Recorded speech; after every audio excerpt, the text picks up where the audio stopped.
Prepare to meet some of the best people in the world who all happen to work here at Silver Hill Hospital.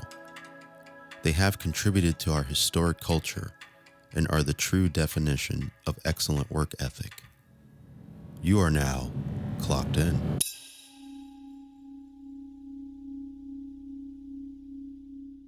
Welcome to Silver Hill Radio. This is your host, Christopher Brewer, of a new program we're starting here called Clocked In. Now, the point of the program is to sort of focus more on the staff here, whoever works here. It can be doctors, techs. Hopefully we can get, housekeeping, kitchen, whoever wants to be involved, and just sort of focus on them, their journey to Silver Hill, while at Silver Hill, what they do, kind of dive into the more interesting people on campus instead of just myself, because it's usually just me here on Silver Sounds. But this is a lot different. And today, after some time, I'm able to get a new guest, Dr. Ben Bernstein, if I have that correct. You have it correct. Well, thank you. It's been a long time coming, I'd say. And I feel like I've seen you around campus. I can't say for sure, but I felt you watching me. So Yeah. I mean, not only am I a tech here, but I've helped do some of the CPI classes here. So I feel like maybe we've definitely crossed paths at some point. Probably at that. So as you can see, aside from those things, this is also part of my responsibilities here at Silver Hill. And I mean, I've been lucky enough to start off volunteering here. And then I got in touch with Molly and David here, and they say, hey, just keep doing what you're doing. And we'll bring you on part-time. So I'm here part-time, and part of the part-time is contributing content. And I think this is a nice pivot just from the playlist. That's what we usually do. We just collect playlists from the houses, Scavetta, Barrett, whoever wants to be involved, and we'll make a playlist, play it for them at a certain time and day, and that's usually how we've been getting by. But I would say this is a little more interesting because we get to focus on who kind of keeps this thing running here. Yeah, this is going to be way more interesting. Yeah. This is going to be incredible. Yeah. And I'm glad that you're sort of part of the beginning of it. And, well, I'll let you tell what you do here and maybe how you got here. Yeah. Sure. Today I drove here from. Just kidding. So I'm a clinical psychologist here. I got here because I was looking for a job and saw a fellowship posted here and reached out to the guy who runs it, named Dr. Jeff Katzman, and we spoke on the phone and really hit it off. And I'm really a big believer that the people we work with make a huge difference, maybe even as much as or more so than the work we're doing. Mm-hmm. And so because I had that good connection with him and felt like I could learn a lot from him, we set it up, and I moved here and started working here 2 years ago and change. Yeah. Moved from? I was living in upstate New York. Okay. Yeah. So that was kind of during the height of the pandemic, and as things cooled off with that, was looking to move back closer to more people. Mm-hmm. Was a little bit remote there. And yeah, this place is kind of interesting because there's not that many places like Silver Hill where I think the providers, the therapists here, there's a bit of freedom to do things that you think are going to be helpful in work and not have to be too constricted by a lot of bureaucracy, which can sometimes happen at bigger hospitals. And at the same time, you have a big team and you have a lot of support, which doesn't happen so much at like smaller centers or smaller group practices. So it was a happy medium for me. Mm-hmm. Yeah, I'm glad you mentioned Dr. Katzman. He was featured on our show Conscious Minds as well. I remember seeing his episode on there. So that's another type of content that we've been doing. And it's similar. It's pretty much the same thing. Yeah. This is a little more loose, clearly, but Yeah. Are we going to be doing a lot of cross promotion for? Maybe the whole episode can just be cross promotion of other shows. it could be. Let's do it. It's there's a lot of cross promotional things that we do here. So please, if there's anything that you'd like to promote, I don't know if you're like a photographer or something or Yeah. something I don't know. I have a new ballet that I wrote coming out in a couple weeks, being performed by the Hartford Symphony. No, I'm just kidding. I got nothing. I started to believe you. It was pretty good. That was good. I will say, Yeah. on that note, I'm into improvisation, like improvisational theater and comedy and stuff like that. Yeah. I had a period of my life where I was working as a temp in the basement of an I was in New York City. I was in the basement of an NYU building, kind of just shredding papers all day, and then at night I would go and take improv classes or perform improv. And there was like a 9-month period where I was just doing that really intensely. Wow. And I feel like right after I stopped doing it, I was thinking, well, that was a huge waste of time. I'll never use any of that. How do I explain that one? But now that I've managed to get myself credentialed as a psychologist and I have a career around it, I think some of the stuff that I learned doing that improv training and theater and kind of playing around is so helpful to the work that I do with patients here, and also the way that I try to collaborate with other staff members. So there's no moral to that. Yeah. But I'm just going to tell you that it happened. Well, there's something to be said about improvisation. I'm a musician myself, so I don't know if you can see that little poster up there. Oh, Light Warriors. Yeah. Friday, June 10th, 9 p.m. Oh, that was like 2 years ago. I think. Okay, so that's a promotion for the past. So if anybody here is listening to this in the past, check out Light Warriors. Exactly. June 10th, 2022. Yeah, there you go. Yeah, it was a great show. It was. But yeah, no, I'm kind of have to get used to thinking on my feet, and especially on stage. What do you play? I mean, I play saxophone, so Okay. that's like I had to learn how to improvise. Yeah. There's no way I couldn't. Right. It's one of the, I would say, that's got to be like a top 5 instrument for improvisation. Exactly. Yeah. And there was a period where I didn't. I was just, I would read and write, but I wasn't improvising, and then I just had to do it. And there's something about just throwing yourself or being thrown into certain situations and really just performing, stepping up and seeing what you're made of. Do you have a favorite saxophonist? I don't. Do Because you have a least favorite? This might be a little. Oh yeah, let's go. Let's get spicy. Okay, so I'm going to say John Coltrane. I hate that No. guy. No, tell me. Kenny G.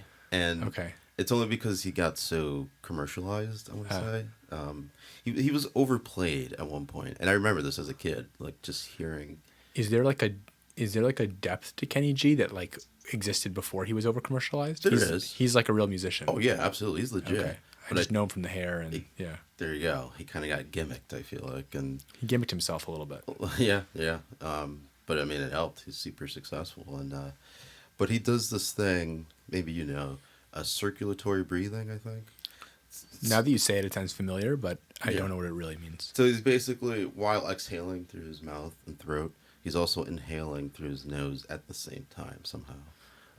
So sort of like refilling your air supply through your nose while still. Did he invent that?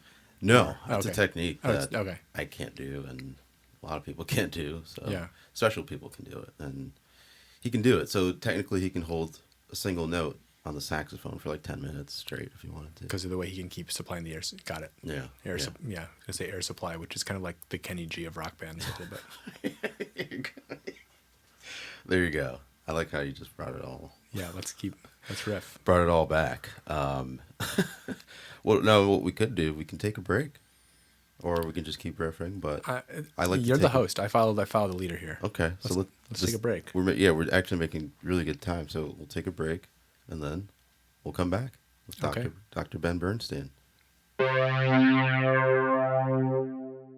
And we're back, clocked in with Ben Bernstein, Dr. Ben Bernstein. Yeah, please. Yeah, don't forget. Every time Every time you introduce me, please use the word doctor. Oh, absolutely. I Yeah. will put respect on your name. That is no problem here. And you said you've been here about 2 years or so. Yeah, 2 2 years. years. Okay. Does it feel longer? It feels way longer. Yeah. That's kind of I think because I've done a lot of different things here. Hmm. I think if I had just done one thing, it wouldn't feel as long. But I've worked in. I think I've done something in every single unit of the hospital except the IOP, the intensive outpatient. Yeah, I haven't done anything there. Not because I'm not allowed to. It just Right. hasn't happened.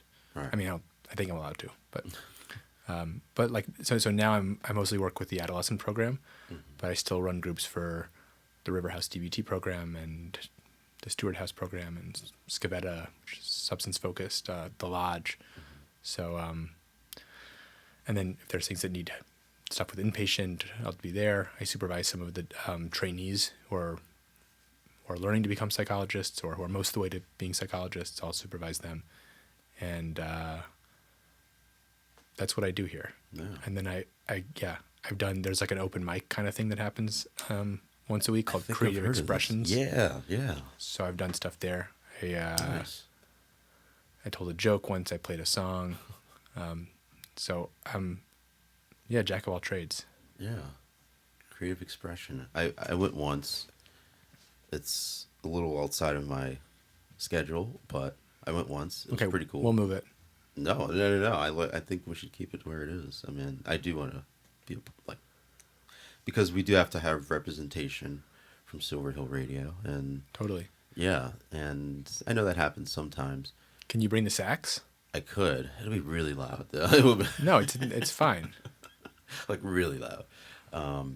Wait, is it like a special kind of saxophone that only plays like really loud? Oh no, it's just It's a loud instrument. It's a loud instrument. Yeah. Do you have a mute? No, They make mutes for saxophones, though, right? they do. There's You can't be restrained by something like that, though. Okay. they don't really work, to be honest. Really? So they have these mutes that go in the bell, Uh-huh. and they don't work because a lot of other notes come out of the keyholes. So it's like there's no point because You need like a lot of extra tiny mutes yes, or one big one, just over the whole instrument. which they make, and Oh, they do. it's terrifying. I don't know why. Okay. It's like you put your hands in this thing and I used to play trombone. I played trombone growing up, nice. and there's a pretty simple mute for the trombone. Yeah. Yeah, well, that's the wah wah. That's the wah wah mute. Oh yeah. That's right. Which is really cool. Yeah. But you could actually use the end of a toilet plunger for that. That's right. People do. But there's also like a mute that's just like a regular old mute. They just sort of stick it in there. Right. It's like a metal thing like this. Sometimes it's metal. Sometimes they have ones that are kind of wood. I don't know. Oh. It's not my area of expertise. No, but I played trombone for like a year and I just couldn't do it. I can't do like brass, like trumpet, trombone. Yeah, I should have done the saxophone. I should have played guitar. That's what I really Yeah. should have played. Do you I play should have been in a banker. Wait, are we just doing regrets or? No. Okay. No. Well, we're doing talents because Yeah. you said you Talents. did a song. Yeah, I did. Talents. I mean, I think, yeah, I'm trying to own things more. So yeah, I do feel like I have some talent in writing some songs, and Okay. I'm not a great guitar player, but I can play some chords. That's good. That's all you kind of need. And I learned how to play some of those same chords in the piano. Mm-hmm. I sort of taught myself how to play Lean On Me on the piano. It's really, nice. really easy, I think. And you can teach it to like a kid. Mm-hmm. And then once you know that, you can kind of figure out what the kind of basic chords are. And then you can kind of figure out how to play some songs. Not really well, but that's what I did. So you played piano. A little bit. Okay. Yeah. That's what I did when I was there. Like really quick. How quick? Really, really quick. Like 10 seconds. No, like maybe a couple minutes. Oh. I didn't even play a whole song. I just kind of like, just to keep the group kind of Oh. going. Did you play a song? Or you were just Yeah, I kinda don't remember which song. I was just kind of noodling around. Okay. I know I started to play Hotel California. Ah, and then I okay. stopped. Right. Sort of maybe intense for a psychiatric hospital. So I you know. stopped. Yeah. Hotel California. There's a reference. Well, there's this book by Jean-Paul Sartre. That's French for Jean-Paul Sartre. Okay. Who has this book called No Exit. In French, it's called Huis Clos. But I had to read it in high school. And apparently, Hotel California, there's some kind of like connection. Like it's kind of like related to that. Like, that line, like, you can check in any time you like, but you can never leave. That's a line in Yeah. Hotel California. Yeah. So that's the premise of Huis Clos, is these three strangers find themselves in like a hotel room and they can't figure out how to check out of the hotel. And then at the very end, you kind of realize that they're all together in the afterlife. They've all died. And then you realize that they're all together and it's hell. And then I think it's one of the last lines of the book is l'enfer et les autres, which means hell is other people. So that's what Hotel California is maybe based on. So I can see why maybe playing it for people in a psychiatric hospital would be kind of intense. So, Yeah. but it's an interesting choice that you made. Yeah. Yeah. Well, I was just kind of going from Yeah, you weren't muscle memory. Yeah. No, you're good. You're good. Yeah, but I totally agree, and that's sort of where we sort of walk this line here at the radio station with music, and just being mindful of playing certain songs or artists or lyrical content. What would be like a borderline one? Well, Not- aside from that song, Yeah. it's not necessarily like profanity. It's like It could be like if there's like a lot of talk about substance use or something like yes, there you go. I couldn't think of a specific song, but yeah, perfect example. Anything. I mean, there's a lot of examples of that, but that. Yeah, it's a good question. That's a question I think in general for the mental health field is like, is the right thing to do to try to like limit the content to like only quote unquote safe content because patients will be triggered or in some ways upset by it, or is that kind of like infantilizing and we're overprotecting people who like already know what it's like to suffer, and so simply mentioning in a song, whiskey, Yeah. it's not, they're like whiskey's already on their mind, like it's not, but it's like Yeah. they can hear a song like that, or death, or any of these things. I mean, if there's a song that was like graphically describing something traumatic, that's different. But there's a lot of songs that just describe what it's like to be alive and to struggle and to suffer. And I don't know. I think that maybe we should be able to say. I was gonna play a song at that open mic that was has a line about like life's not worth living without the one you love. And I was like, I don't know if I should say that or sing that line because like, is that like gonna rile people up in some kind of way? And then I was like, that's stupid. People can hear things. It's a love song. I don't remember if I actually played it or not, but yeah, something I think anybody who's being thoughtful about this work thinks about all the time. yeah, yeah. What do you think? Well, that's the challenge we face here at the radio station. When I'm on the unit, so I'm on the unit part-time now as a tech, and that is a huge challenge, especially with the technology. So if you have access to YouTube and Netflix, guess what? They're going to see things, and probably have already seen things that, there's no point in, like you said, sort of over sanitizing sometimes, because it's not realistic. They're, like you said, it's either on their minds or it has been, or they're talking about it. And I mean, us doing that is almost, I don't want to say insulting in a way, but it's like, Yeah, it is a little. Maybe it is a little insulting, not intentionally, but anyways. yeah. Obviously that's not the intention, but we just use our best judgment. That's all. That's all you can really do. Sort of improvising in the moment sometimes. Good callback. Yeah. But no, I'm glad you mentioned that. Well, that's perfect. Let's take another quick short break, Perfect is good for me. reset, and then we'll probably hear some music. I don't know what, but I know, but I'm not going to tell. okay. We'll be back. And we're back. Clocked in with Dr. Ben Bernstein. That's doctor. Doctor. Yeah. With okay. a D. Yeah. Got it. Okay, cool. Yeah.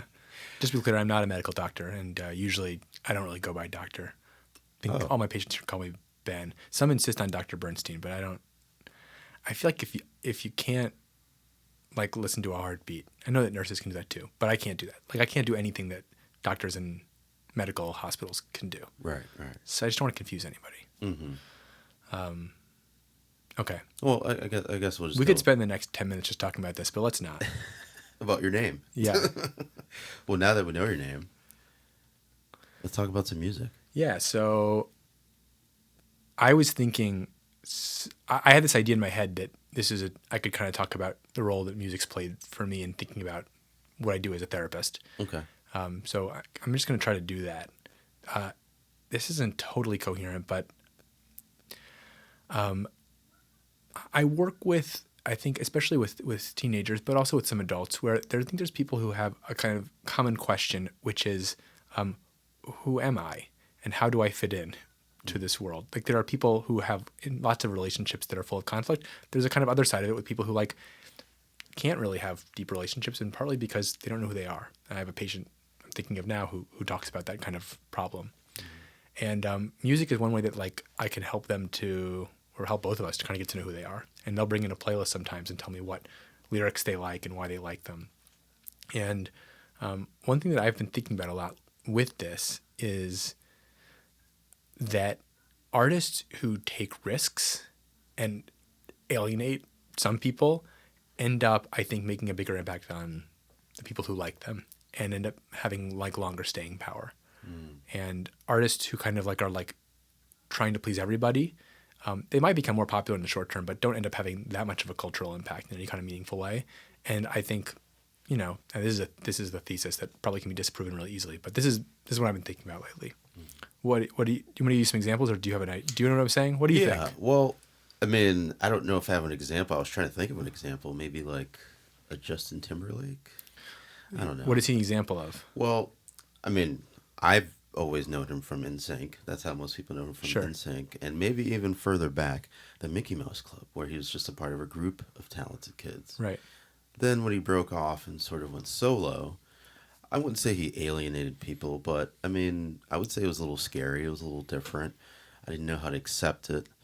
He sort of branched off almost in another genre too, leaning more towards electronic, yeah, maybe hip hop even. Yeah. Not just simple pop. And I mean, I'd say he's still pretty successful. I mean, Well, let me. everything. Are we allowed to disagree on this show? Absolutely. Okay. Yeah. Good. I disagree. No, I mean, I do a little bit. I think Justin Timberlake would be an example for me of he's still trying to make music, I think, that is kind of like widely digestible and is successful at it. Okay. I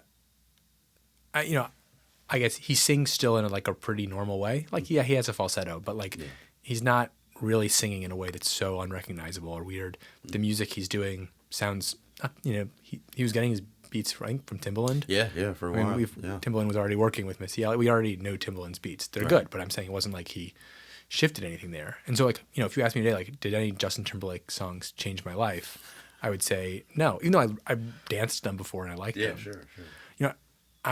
The person who was coming to mind for me when I was working with this patient I was talking about, and it has been coming to my mind in general, and it's kind of weird because I'm not like a huge fan of hers, but in the 90s at least, was Alanis Morissette. And now maybe there's some kind of even more hipster music person than I am who will be like, no, you're wrong. But I think if you listen to some of her music, she sings weird. Yeah. And she puts the wrong emphasis on the wrong syllable. That's right. She sort of strings the words out farther.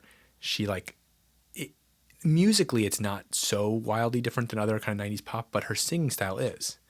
And I think, her Jagged Little Pill, I think, was the biggest album, but that sold bajillion copies. And I think she was interesting and different. And I think when I'm thinking with patients about how sometimes how do you cultivate your own kind of sense of your own voice, basically, it doesn't try to sound like everybody else.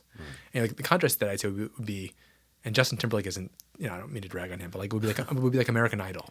Yeah. Thinking about American Idol, here's a show where people are competing to sound the best, they have really good voices. And if you look back at 20-year history-ish of that show, I mean, you've got Kelly Clarkson, Carrie Underwood. Did anybody else really last? And Kelly Clarkson was the first one. Yeah, she was the first. I mean, it's all these people who are really good at performing and sounding like they have good voices. But if you have a different voice, you don't usually last for that show. But then, I don't know. I guess Jennifer Hudson. But Jennifer Hudson also hasn't made her career out of her own pop music. She's made her career as an actress, really, I would say, and as a singer of other people's songs.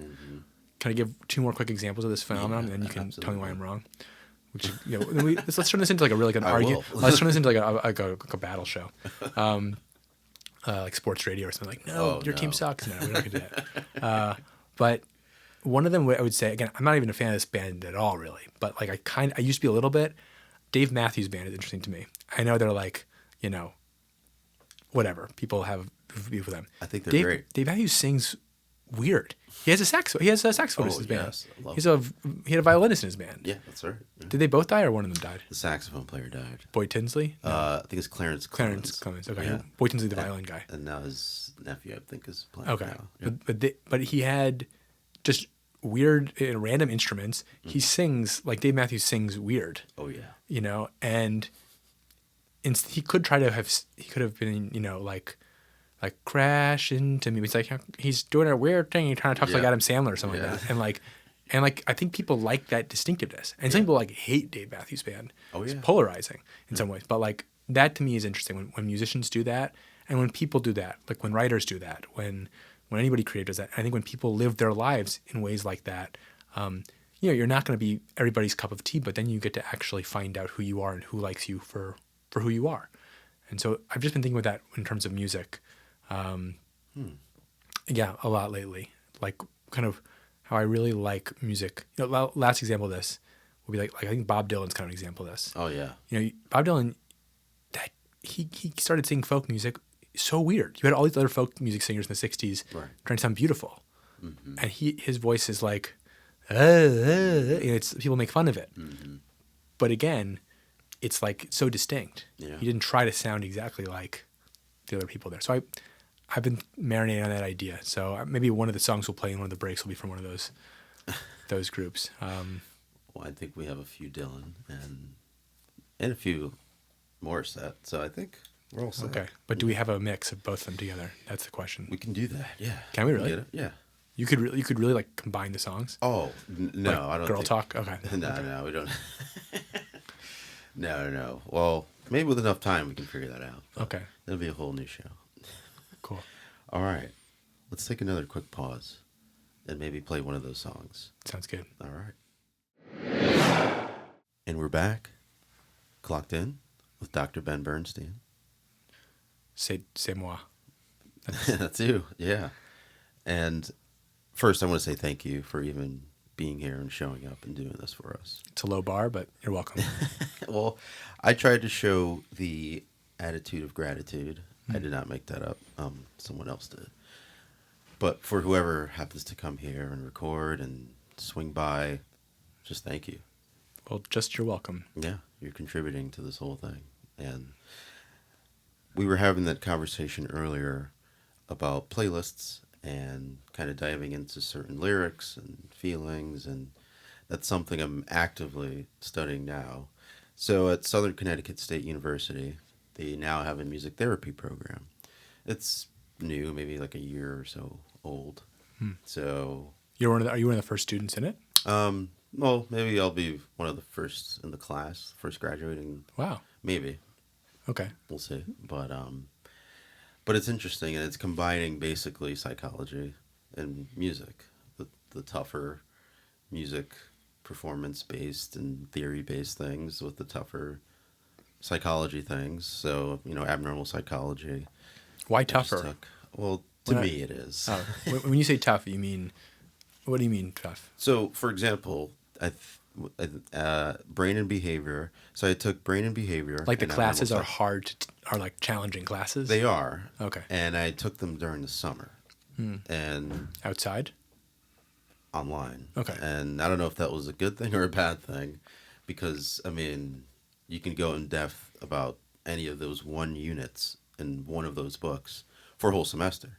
But we had to cram it all into 6 weeks. So I really felt like I missed out on a lot of things, and obviously if I had more time, I would, you know, read more into those things. But we were just focusing on certain units and certain disorders and certain things. So, like I said, I don't know if it was a good or bad thing, but I think that's something that I can always sort of refer back to and just, you know, go back to when I want to know something or want to refresh something.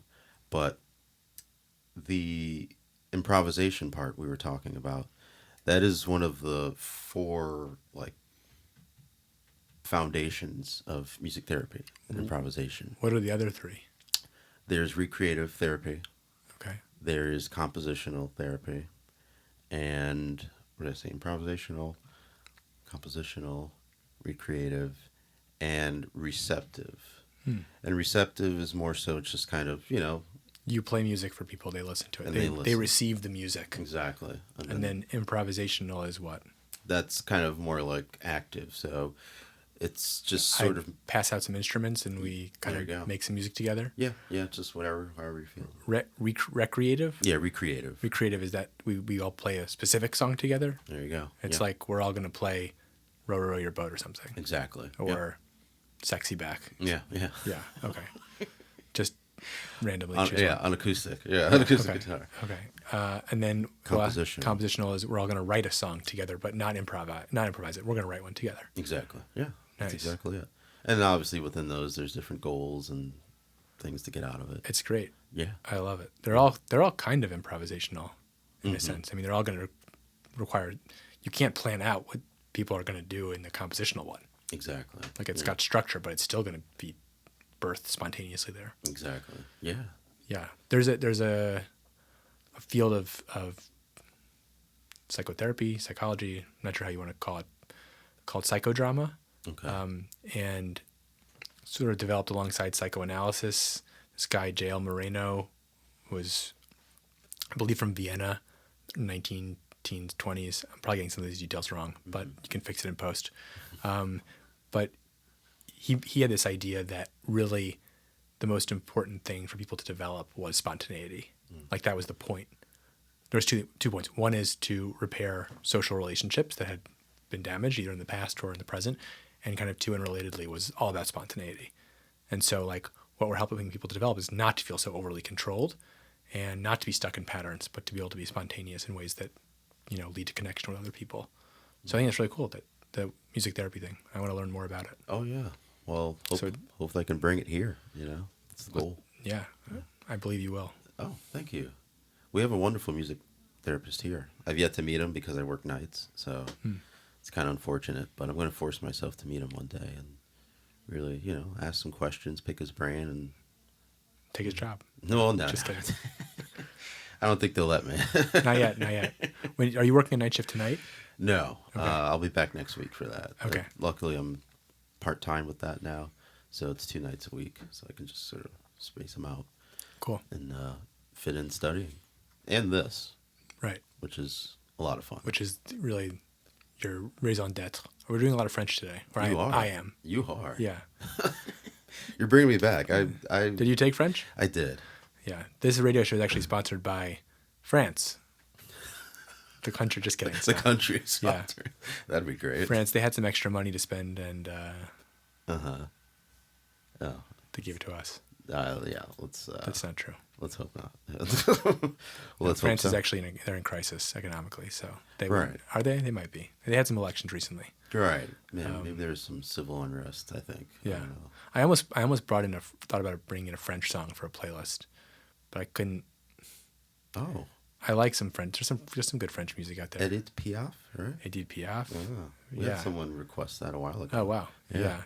Yeah. Talk about somebody with some struggles. Yeah. Mm. I mean, don't actually talk about her, but she had a good movie about her with Marion Cotillard called, depending on how you. I think in France they called it La Môme, but here we called it La Vie en Rose, which is one of her famous songs. Anyways, she's an interesting character. Great movie. I think it won a foreign film Oscar. Got nominated anyways. When did that come out? 2036. I have no idea. 2000 and something. 3? No? Yeah. I think Oh. actually did it 2003 or 2004. One of Oh those. wow! So I completely No, missed no, that's not true. 2007 or 2008. it. Okay. Yeah. Still, I just missed it. I had no idea. I wish I. Yeah, but there's I was thinking of Serge Gainsbourg. He's like do you know him? No. He's done some weird stuff. He talked about a distinct voice, but yeah, he has some cool songs, and he's a controversial character. All these French people are all controversial. Oh. Like they all have really rich Wikipedia pages. Mm-hmm. There's no French like chanteur who like if you look them up on Wikipedia, it's like short. Right. It's never like a reclusive, boring person who like it's always like with his seventh wife, he recorded them ... It's like there's never like Yeah. or it's like when he discovered that his mother was his aunt. Like that's when things really took off for his music career. It's like so it gets weird. But Well, that's where they get their juice from. exactly. The eccentricity. I don't know. These lavish lifestyles. Something I would know nothing about. You know. Yeah, me neither. Wink, wink. Yeah. I just know this Silver Hill radio. And Yeah, this studio, which is encased in gold and diamonds, and this microphone, which is, covered in rare metals from places in the world I hadn't heard of before. well, like vibranium or Exactly. Exactly. Yeah, yeah. That's yeah. what you were thinking. That's what I was thinking. Thanks for helping me out there.